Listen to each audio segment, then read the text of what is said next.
کہ ام سلیم ایک بڑھیا تھی، حضور کے گھر جاتے تھے، انہوں نے اپنا بیٹا انس بن مالک وقف کیا ہوا تھا حضور کی خدمت کے لیے، وہاں حضور سو گئے، آپ کو نیند کی حالت میں کافی پسینہ آتا تھا، بخاری مسلم کے الفاظ ہیں ام سلیم نے حضور کے ماتھے سے پسینہ ایک بڑے سے جو تھا کوئی پیالہ اس میں جمع کیا، حضور کی آنکھ کھل گئی،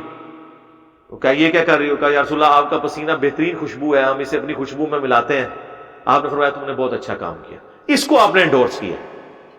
پسینہ مبارک۔ بخاری مسلم میں حدیث ہے جب حضور وضو کرتے تھے اور حضرت بلال حضور کے وضو کا پانی تشت میں جو ٹپکا ہوا ہوتا تھا، جب بیل لے کے آتے تھے تو صحابہ کرام جھپٹ کے اس میں سے پانی لیتے تھے، یعنی حضور ایک تشت والے برتن میں وضو کیا نا آپ نے، تھوڑا پانی نیچے جمع ہو گیا، اور بخاری میں تو ہے کہ صلح حدیبیہ کے موقع پر نبی علیہ السلام جب وضو کر رہے تھے تو صحابہ آپ کا تھوک مبارک، آپ کا وضو کا پانی زمین پہ نہیں گرنے دیتے تھے، جس کو نہیں ملتا تھا دوسرے سے تری لے کے اپنے جسم پہ ملتا تھا، برکت ہے۔ یہ یاد رکھیں نبی علیہ السلام کوئی عام انسان نہیں تھے، ہاں یہ ذہن میں رکھیں، لیکن اس کی بنیاد پہ اگر ڈاکٹر طاہر القادری صاحب نے 2014 کے دھرنے میں اپنے ٹیشو پیپر سے پسینے جو ہے وہ پونچھ پونچھ کے مریدوں میں بانٹے ہیں تو یہ تو بدعت ہے، یا الیاس قادری صاحب اپنے منہ کی وہ جو ہڈی ہیں وہ چبا چبا کے لوگوں کو دے رہے ہوتے ہیں، مدنی ٹی وی کے اوپر انہوں نے باقاعدہ ویڈیوز ریکارڈڈ ہیں، اور وہ کہتے ہیں حضور بھی اپنے یار حضور اگر اپنے تبرکات دیتے تھے تو کبھی حضرت ابوبکر عمر عثمان علی نے اپنے منہ کا جھوٹا کسی کو دیا ہے؟ وہ حضور کی شان ہے۔ وہ تو صحیح بخاری میں ہے، انس بن مالک سے ایک بال ایک تابی کو پہنچتا ہے اور وہ کہتا ہے اللہ کی قسم رسول اللہ کا ایک بال میرے پاس ہونا دنیا اور دنیا کے اندر جو کچھ ہے اس سے بڑھ کے مجھے محبوب ہے۔ حضور کے بال مبارک ہے۔ بخاری مسلم میں حدیث ہے حضور نے حجۃ الوداع کے موقع پر جب حلق کروایا تو حضرت ابو طلحہ کو بلا کے کہا کہ ان کو صحابہ میں تبرکن تقسیم کر دو، حضور نے اپنے بال خود تقسیم کرائے ہیں، لیکن یہ کہتے ہیں یہ عبد القادر جیلانی کا بال ہے، فلانے کا بال ہے، اور ابو بکر کا بال کدھر ہے بھائی، عمر کا بال کدھر ہے، علی کا بال کدھر ہے؟ اصل تو ولی اللہ وہ تھے، کہانیاں بنائی۔ حضور کی شان نرالی ہے۔ صحیح بخاری میں حدیث ہے ام سلمہ حضور کی بیوی نے حضور کی وفات کے بعد ایک ڈبیا کھولی جس میں چند بال تھے، انہوں نے کہا یہ حضور کے بال میں نے سنبھال کے رکھے ہوئے ہیں تبرکن، ہمارا جب بھی کوئی بندہ بیمار ہوتا ہے میں اسے گھول کے پلاتی ہوں اسے شفا ہو جاتی ہے۔ صحیح مسلم میں ہے کہ حضور کا ایک کالا جبہ تھا کسروانی طیالسی، اسما بنت ابی بکر کہتی ہے یہ اما عائشہ کے پاس تھا میری چھوٹی بہن، جب وہ مر گئی تو میں نے یہ لے لیا، یہ حضور پہنتے تھے اور ہم اس کا دھول مریضوں کو شفا کے لیے پلاتے ہیں۔ حضور کے تبرکات، اب بال تو ڈائریکٹ تبرک ہے، حضور کے جسم سے لگا ہوا کرتا مبارک بھی اس میں بھی شفا ہے، لیکن اس سے بزرگ تو نہیں ثابت ہو جاتے، اور نہ آپ نے اس لیول یہ کبھی نہیں ہوا کہ وہ صحابی حضور کے قبر کی مٹی لے گیا وہ چاٹنے کے لیے، نہ یہ کام نہیں ہوا۔ جیسے حضور دنیا سے گئے ہیں پھر صحابہ کا وہ رشتہ حضور کے ساتھ بن گیا جو آج اہل حدیث کہتے ہیں۔ جب تک حضور دنیا میں تھے تو صحابہ کا حضور کے ساتھ وہ رشتہ تھا جو بریلوی کہتے ہیں، لیکن آج کا جو معاملہ، آج حضور دنیا میں آ جائیں، ہمارا کوئی پریشانی ہوگی ڈائریکٹ حضور کے پاس جائیں گے۔ وہ کہتے ہیں لوگ حضور سے جا کے مانگتے تھے، کیوں نہیں، ہم حضور سے ہی مانگیں گے، سامنے ہونا۔ صحیح مسلم میں حدیث ہے حضور کو ایک صحابی وضو کرواتے تھے ربیہ، ایک دن سمندر رحمت جوش میں فرمایا سال ربیہ مانگ کیا مانگتا ہے؟ کہ رسول اللہ جنت میں آپ کا پڑوس مانگتا۔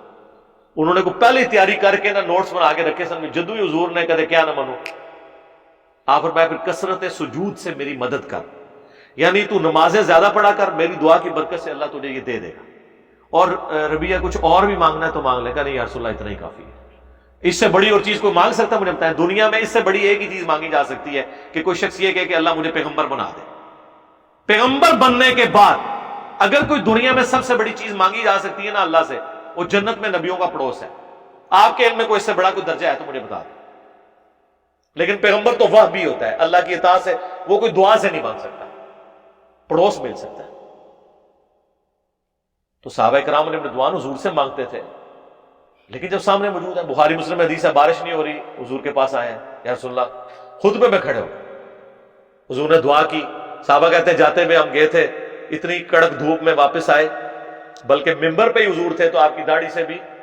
بارش کے قطرے ٹپکنے شروع ہو گئے، مسجد نبوی کا چھت بھی ٹپکتا تھا،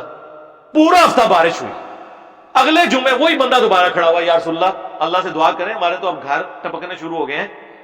اور دعا بھی دیکھیں کیسی مرضی کروائی ہے کہ ہماری زمینوں میں بارش ہو، گھروں پہ نہ ہو۔ مسلم شریف کے الفاظ ہیں، حضور نے یوں اوپر دیکھا، آپ نے اپنی مبارک انگلی سے یوں بادلوں کو اشارہ کیا، بادل ٹوٹے، اور اہل مدینہ میں بارش نہیں ہو رہی، سائڈ پہ ہو رہی ہے۔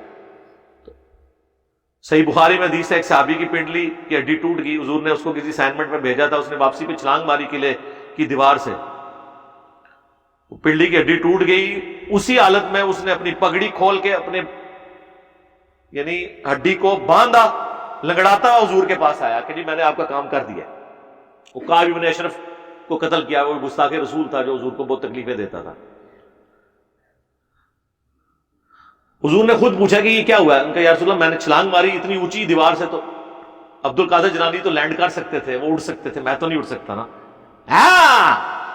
اگر ایک صحابی عبداللہ ابن عتیق قلعے کی دیوار سے چھلانگ مارے اور ان کی پنڈلی کی ہڈی ٹوٹ جائے تو بابے تو شاہی کوئی نہیں،